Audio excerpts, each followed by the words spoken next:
అందరికీ నమస్కారం. నేను మీ ఆయుర్వేద డాక్టర్ చిట్టిపొట్ల మధుసూదన శర్మని. మనం ఈ వీడియోలో పురుషుల్లో శృంగార సామర్థ్యం అద్భుతంగా ఉండాలంటే అనేటువంటి ఆసక్తిదాయకమైనటువంటి ఎంతోమందికి ఉపయుక్తమైనటువంటి అంశాన్ని గురించి తెలుసుకోబోతున్నాం. పురుషుల్లో శృంగార సామర్థ్యం అంటే సెక్స్ సామర్థ్యం అద్భుతంగా ఉండాలంటే అనేటువంటి ఆసక్తిదాయకమైనటువంటి అంశాన్ని గురించి, దానికి సంబంధించినటువంటి వివరాల గురించి మనం ఈ వీడియోలో తెలుసుకోబోతున్నాం. శరీర ధర్మాల్లో భాగంగా సెక్స్కు సంబంధించినటువంటి అంశాలు కూడా ప్రధాన పాత్ర వహిస్తాయి. సెక్స్కు సంబంధించినటువంటి అంశాలంటే సెక్స్ పైన, శృంగారం పైన, రతిపైన కోరికలు ఉండడము, అంగస్తంభనలు జరుగుతుండడము, స్ఖలనాలు జరుగుతుండడము, భావప్రాప్తి కలుగుతూ ఉండడము, ఇవన్నీ కూడా సెక్స్కు సంబంధించినటువంటి, శృంగారానికి సంబంధించినటువంటి, రతిక్రియకు సంబంధించినటువంటి అంశాలు. పురుషులు దేనైనా భరిస్తారు. అంటే బీపీతో బాధపడుతున్నా భరిస్తారు, షుగర్ వ్యాధితో బాధపడుతున్నా భరిస్తారు, వెయిట్ ఎక్కువగా ఉన్నా భరిస్తారు, ఇతర ఎటువంటి అనారోగ్య సమస్యలున్నా భరిస్తారు. కానీ సెక్స్ పరమైనటువంటి, శృంగారపరమైనటువంటి, ఈ రతిపరమైనటువంటి సమస్యలు ఏమన్నా వస్తే చాలా బాధపడి, ఆ యొక్క ప్రభావం మనసు మీద పడి చాలా కుంగిపోయేటువంటి పరిస్థితి ఏర్పడి, మరి కుటుంబంలో సఖ్యతగా మెరగకపోయేటువంటి పరిస్థితి ఏర్పడుతుంది. అదేవిధంగా సమాజంలో కూడా సఖ్యతగా మెరగక ఏదో కోల్పోయినట్లు, ఏదో దిగులుతో, దిగ్భ్రాంతితో ఉన్నట్లు అతను జీవితం సాగిపోతూ ఉంటుందన్నమాట. ఈ యొక్క రతి కార్యక్రమానికి సంబంధించి, సెక్స్ కార్యక్రమానికి సంబంధించి ఎన్నో రకాలైనటువంటి అపోహలు ఉన్నాయి, ఎన్నో రకాలైనటువంటి అనుమానాలు ఉన్నాయి. వాటిల్లో కొన్ని రకాలైనటువంటి అపోహలు ఎలాంటివి, ఆ అపోహల్లో వాస్తవాలు ఎంత, అదేవిధంగా ఈ యొక్క శృంగారానికి సంబంధించి, సెక్స్కి సంబంధించినటువంటి అనుమానాలు నివృత్తి చేసుకునేందుకు మనం ఎలాంటి వైజ్ఞానికమైనటువంటి అంశాలను తెలుసుకోవాలి, మొదలు వివరాలు తెలియజేయడం జరిగింది. ఈ వీడియోలో శృంగారానికి సంబంధించినటువంటి సమస్య ఏదైనప్పటికీ ఆ యొక్క సమస్యను చక్కదిద్దేటువంటి ఔషధాన్ని తెలుసుకోబోతున్నాం. అంటే శృంగారానికి సంబంధించినటువంటి, సెక్స్కి సంబంధించినటువంటి సమస్య అంటే ముఖ్యంగా అనేక రకాలైనటువంటి సమస్యల్లో ముఖ్యంగా సెక్స్ మీద కోరిక ఉండడం. కొంతమందికి ఎప్పుడో ఒకసారి సెక్స్ మీద కోరిక కలుగుతుంది, తర్వాత కొద్దిసేపు లేదా కొన్ని క్షణాల పాటు లేదా ఒక రోజు, రెండో డేస్ తగ్గిపోయేటువంటి పరిస్థితి కొంతమందికి ఉంటుంది. కొంతమందికి దీర్ఘకాలంలో ఎప్పుడో ఒకసారి సెక్స్ మీద కోరిక కలిగి తర్వాత వాటి మీద ధ్యాస లేకుండా ఉండేటువంటి పరిస్థితి ఏర్పడుతూ ఉంటుంది. అట్లే ఇంకొంతమందిలో అంగస్తంభన, ఈ అంగస్తంభన కొద్ది భాగం కొంతవరకు మాత్రమే జరిగి పురుషాంగము నిటారుగా లేకుండా, నిగడ తీసుకొని ఉండకుండా ఉండి చాలా తక్కువ ప్రమాణంలో స్తంభనం జరిగి ఆ స్తంభనం కూడా చాలాసేపు ఉండకుండా చాలా త్వరగా మళ్ళీ మెత్తబడిపోయేటువంటి పరిస్థితి ఏర్పడేటువంటి పరిస్థితి కొంతమందిలో ఉంటుంది. అదేవిధంగా స్ఖలన సమస్యలు, కొంతమందికి స్త్రీని ఊహించినా, కలలు కన్నా, స్పర్శించిన, స్త్రీతో మాట్లాడినా, స్త్రీతో టచ్ చేసిన వెంటనే వీర్యం స్ఖలనం అయిపోతుంటుంది అన్నమాట.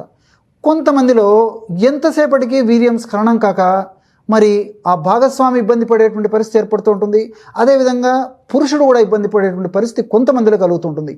వాళ్ళు ఎంతసేపు సెక్స్లో పాల్గొన్నప్పటికీ ఆ యొక్క ఎజాకులేషన్ అంటే స్ఖలనం జరగకుండా బాధపడేటువంటి పరిస్థితి ఏర్పడుతూ ఉంటుంది. అంతేకాకుండా ఈ స్ఖలనంలో కూడా కొంతమందికి మంచి ప్రమాణంలో ఆ స్ఖలనం జరిగితే, కొంతమందిలో చాలా తక్కువ ప్రమాణంలో స్ఖలనం జరిగి చాలా అసంతృప్తిగా ఉండేటువంటి పరిస్థితి ఏర్పడుతూ ఉంటుంది. వీటికి తోడు భావప్రాప్తి, సరైనటువంటి భావప్రాప్తి కూడా కలగపోయేటువంటి పరిస్థితి ఏర్పడుతూ ఉంటుంది. ఏది ఏమైనప్పటికీ సెక్స్ పరమైనటువంటి, శృంగారపరమైనటువంటి, రతిపరమైనటువంటి ఎలాంటి సమస్యలు ఉన్నప్పటికీ ఇప్పుడు మనం చెప్పుకోబోయేటువంటి ఔషధం చాలా అద్భుతంగా పనిచేస్తుంది. ఆ ఔషధాన్ని ఎలా తయారు చేసుకోవాలంటే రోజు రాత్రిపూట తాజాగా ఫ్రెష్గా తయారు చేసుకొని వాడుకుంటూ ఉండాలన్నమాట. ఈ యొక్క ఔషధం దీర్ఘకాలం పాటు వాడినప్పటికీ ఎలాంటి సైడ్ ఎఫెక్ట్స్ ఉండవు, అన్ని సైడ్ బెనిఫిట్సే ఉంటాయి. మరి ఆ ఔషధాన్ని ఎలా తయారు చేసుకోవాలంటే రోజు రాత్రిపూట ఈ విధంగా ఒక పావు గ్లాసు నీళ్లు తీసుకొని, ఈ పావు గ్లాసు నీళ్ళల్లో 1 గ్రాము జాజికాయ పొడి కలిపేసేయాలి. తెలుసు కదా, జాజికాయలు సంవత్సరం అంతా మనకు ఆయుర్వేద ఔషధ విక్రయశాలలో, పచారీ కొట్లలో దొరుకుతాయి, కిల్లీ షాపులో దొరుకుతాయి. కిల్లీలో కూడా ఈ యొక్క జాజికాయలను వాడతారు అన్నమాట. ఈ సెక్స్ పరమైనటువంటి అంశాల్లో చాలా అద్భుతంగా పనిచేసేటువంటి ఆహార ఔషధము ఈ యొక్క జాజికాయ. ఈ జాజికాయ యొక్క పొడిని 1 గ్రాము అందులో కలిపేసేయాలన్నమాట. అలాగే మీకు అందరికీ తెలిసినటువంటిదే ఈ యొక్క బాదం పప్పులు 3 లేదా 4 తీసుకొని మెత్తగా పొడి చేసేసి ఇలాంటి పొడిని ఒక 3-4 బాదం పప్పుల యొక్క పొడిని అందులో కలిపేసేయాలి. ఒక 50 మిల్లీలీటర్ల నీళ్లు తీసుకోవాలి. 50 మిల్లీలీటర్ల నీళ్ళల్లో 1 గ్రాము జాజికాయ పొడి, 3 లేదా 4 బాదం పప్పుల పొడి కలిపేసి అట్లే 1 టీ స్పూను ఆవు నెయ్యి కానీ లేకపోతే గేదె నెయ్యి కానీ, ఆవు నెయ్యి అయితే శ్రేష్టము, దొరకనప్పుడు గేదె నెయ్యి కూడా కలుపుకోవచ్చు. 1 టీ స్పూను అంటే 5 ml ఆ యొక్క నెయ్యి కూడా అందులో కలిపేసారనమాట. ఈ విధంగా కలిపేసేసి పొయ్యి మీద పెట్టేసేసి కొద్దిసేపు ఉడికించేసారనమాట. ఎప్పుడైతే నీళ్లు మరుగుతాయో అప్పుడు పాత్రను కిందికి దించి అందులో గోరువెచ్చని పాలు 150 మిల్లీలీటర్లు గోరువెచ్చని పాలు అందులో కలిపేసారనమాట. దీనికి తోడు చివరగా 1 టీ స్పూను ఈ యొక్క బెల్లము లేదా బెల్లం పొడిని కూడా కలిపేసారనమాట. మళ్ళీ ఒక్కసారి తెలుసుకుందామా. రాత్రి పడుకునేటప్పుడు 50 మిల్లీలీటర్ల నీళ్లు తీసుకోవాలి ఒక పాత్రలో. అందులో 1 గ్రాము జాజికాయ పొడి, 3 లేదా 4 బాదం పప్పుల పొడి, 1 టీ స్పూను నెయ్యి కలిపేసి పొయ్యి మీద పెట్టేసేసి సన్న మంట మీద ఉడికించేసేసి ఆ ఉడికేటప్పుడు పాత్రను దించేసేసి అందులో 150 మిల్లీలీటర్ల పాలు, గోరువెచ్చని పాలు కూడా వాడుకోవచ్చు అనమాట. అట్లే లేకపోతే కాచి చల్లార్చినటువంటి పాలు కూడా వాడుకోవచ్చు. పాలు అట్లే 1 టీ స్పూను బెల్లం లేదా బెల్లం పొడి కలిపేసి ఆ పదార్థం అంతా బాగా కలిసిపోయిన తర్వాత దాన్ని మనం స్వీకరించాలన్నమాట. అంటే కడుపులోకి తీసుకుంటూ ఉండాలి. ఈ విధంగా క్రమం తప్పకుండా రోజు ఒక్కసారి ఈ యొక్క ఔషధాన్ని వాడుకోవడం వల్ల చాలా అద్భుతమైనటువంటి ఫలితాలు శీఘ్రంగా సత్వరమే సమర్థవంతంగా కలిగేందుకు అవకాశం ఏర్పడుతుంది. ఇందులో ఉన్నటువంటి జాజికాయల్లో అద్భుతంగా సెక్స్ సామర్థ్యాన్ని పెంపొందింపజేసేటువంటి గుణాలు ఉన్నాయి. సెక్స్ కోరికలను పెంపొందించేటువంటి గుణాలు ఉన్నాయి. స్ఖలనము తగు ప్రమాణంలో తగిన విధంగా కలిగేటట్టు చేసేటువంటి గుణాలు ఉన్నాయి. అట్లే బాదం పప్పులో ఉన్నటువంటి వివిధ రకాలైన రసాయన పదార్థాలు, విటమిన్ ఇ ఇలాంటివన్నీ కూడా ఈ సెక్స్ మీద, శృంగార కార్యక్రమం మీద, రతి కార్యక్రమం మీద ప్రత్యక్షంగా పరోక్షంగా ఉపయోగపడేటువంటి అనేక రకాలైనటువంటి ఈ యొక్క పోషకాంశాలు, ఔషధ గుణాలు ఉన్నాయి.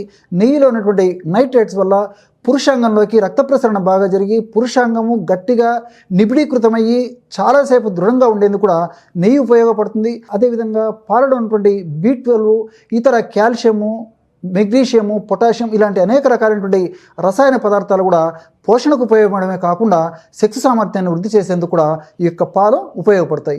బెల్లంలో ఉన్నటువంటి పోషకాంశాలన్నీ కూడా ప్రత్యక్షంగా పరోక్షంగా ఈ సెక్స్ సామర్థ్యాన్ని వృద్ధి చేసేందుకు, సెక్స్కు సంబంధించినటువంటి సమస్యలను తొలగించేందుకు కూడా ఉపయోగపడతాయి.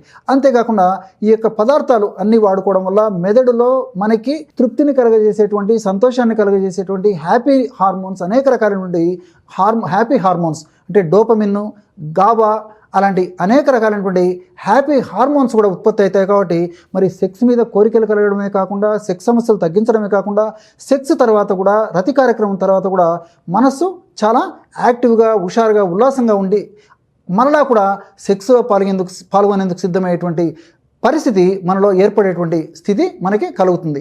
అంతేకాకుండా దీర్ఘకాలం వాడినప్పటికీ ఎలాంటి ఉపద్రవాలు కూడా ఉండవు. అన్నీ కూడా మనకు సైడ్ బెనిఫిట్సే ఈ యొక్క ఔషధం వల్ల కలుగుతాయి. చూశారు కదా, ఎటువంటి సులువైనటువంటి ఔషధ యోగాన్ని, సెక్స్ సామర్థ్యాన్ని పెంచుకునేందుకు ఈ వీడియోలో మీరు తెలుసుకున్నారో. మరొక వీడియోలో మరొక అంశంతో మళ్ళీ కలుద్దాం. అంతవరకు నమస్కారం. మీ చిట్టిపొట్ల.